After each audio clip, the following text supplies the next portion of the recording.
नमस्कार दोस्तों, जय जोहार। मैं कौशल तिवारी और बिजनिया संध्या में आपका स्वागत है। बिहार में पहले चरण का चुनाव के बाद जो खबरें आ रही वो भारतीय जनता पार्टी के प्रतिकूल है, कहा जाए तो गलत नहीं है।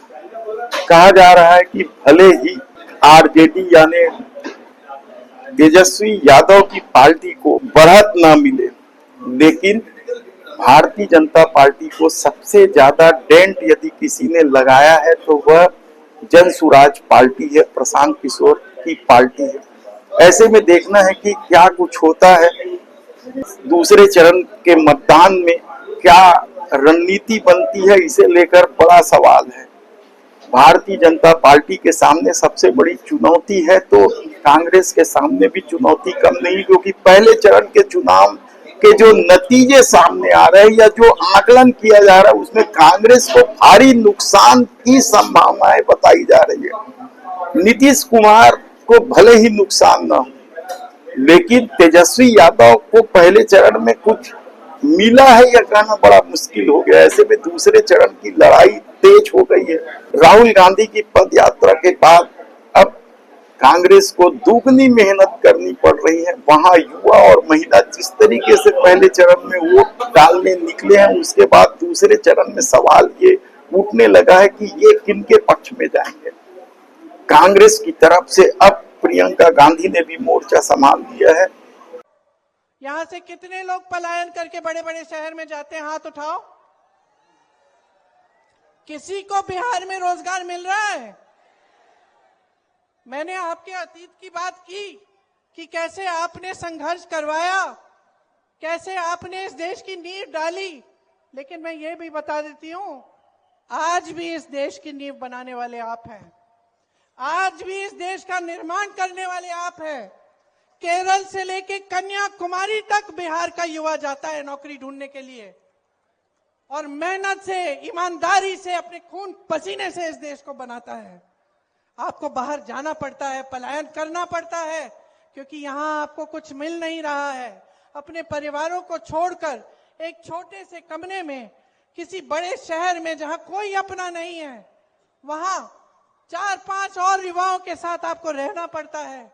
दिन रात संघर्ष करते हो, कोई टाइमिंग नहीं, कोई ठीक तरह से आपको वेतन नहीं दे रहा है, कोई अच्छा रोजगार नहीं मिल रहा है, फिर भी आप करते हो।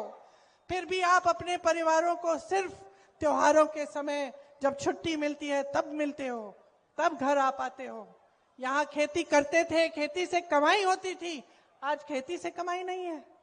आज खेती करो, धूप में संघर्ष करो, सब कुछ महंगा हो गया है। सारा खेती का सामान महंगा है, उपज का दाम नहीं मिलता है, समर्थन मूल्य नहीं मिलता, न्यूनतम समर्थन मूल्य। खेती करते हो, कुछ मिलता ही नहीं है, कमा नहीं पाते।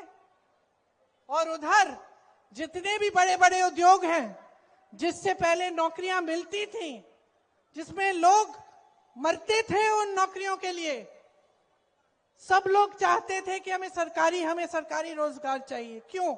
यहां बुजुर्ग बैठे हैं, बताएंगे। क्योंकि उससे सुरक्षा मिलती थी, पेंशन मिलता था, ऐसे लगता था कि अब नौकरी लग गई है, जीवन भर हम ठीक होंगे, हमें अब चिंता की जरूरत नहीं होगी।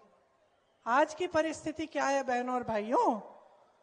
ऐसे में देखना होगा कि दूसरा चरण का मतदान जब 11 नवंबर को होगा तो वह किसके पक्ष में जाएगा। आज आपके सामने मेरे भाई श्री राहुल गांधी ने सारी सच्चाई दिखा दी है। इनकी सारी सच्चाई सामने आ गई है। बिहार से इन्होंने 65 लाख वोट काटे। हरियाणा में इसी तरह से चुनाव हुआ था, 25 लाख वोट इन्होंने फर्जी लगवाए, 25 लाख फर्जी वोट।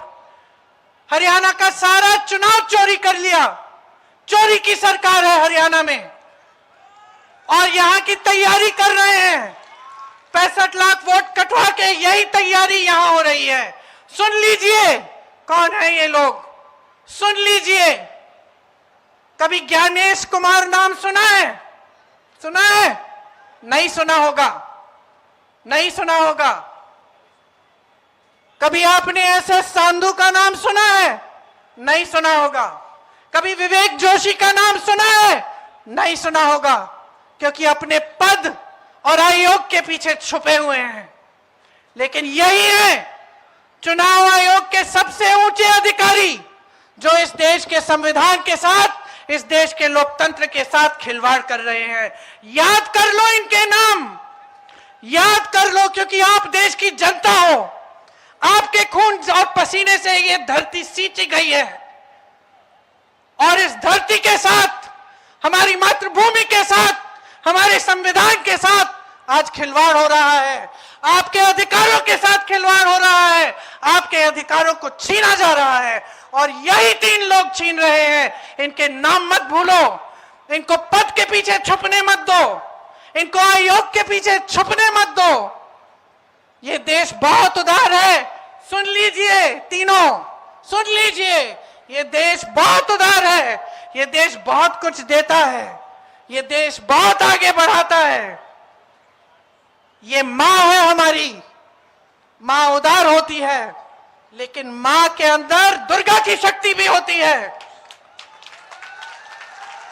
और इस देश के साथ जो विश्वासघात करेगा उसे ये देश भूलेगा नहीं। आप सोचते हो आप रिटायर कर लोगे, चैन का जीवन जियोगे इस तरह का घोटाला करके? तो याद रखो, याद रखो, ये देश आपको नहीं भूलेगा। आज से हर सभा में मैं इनके नाम सुनाऊंगी और हर सभा में आपसे बुलवाऊंगी। बोलिए मेरे साथ, ज्ञानेश कुमार, बोलिए जोर से, ज्ञानेश कुमार, SS सांधू, विवेक जोशी, और याद रखिए इनके नाम, और याद रखिए कि ये देश आपका है, ये बिहार आपका है। ये कोई आपके साथ आपसे छीनने की कोशिश करे तो खड़े हो जाइए, अपने अधिकारों के लिए लड़ाई लड़िए, जिस तरह से आपके पूर्वजों ने हमारी आजादी की लड़ाई लड़ी। धन्यवाद।